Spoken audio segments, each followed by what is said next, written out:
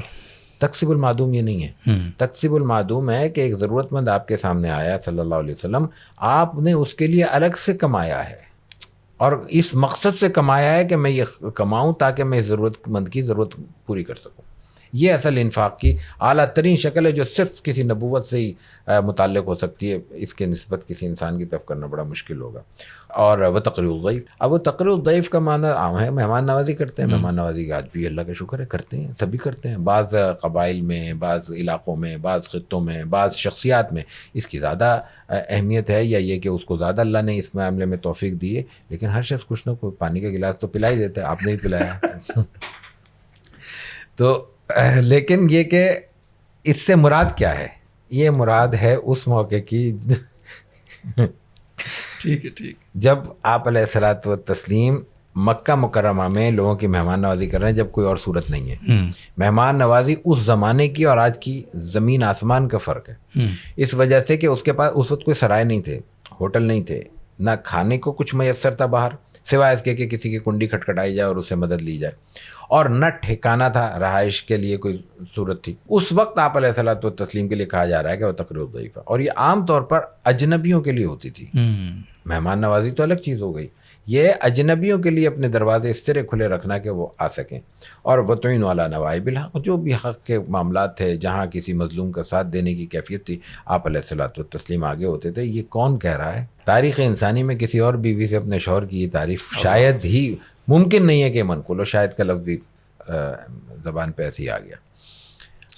اگلی بات، یہ جو 5 جملے ہیں یہ حضرت خدیجہ کے رضی اللہ تعالیٰ عنہ سیرت کی تاریخ میں بطور سیرت نگار بھی پہلے جملے شمار ہوتے ہیں یا ہو سکتے ہیں.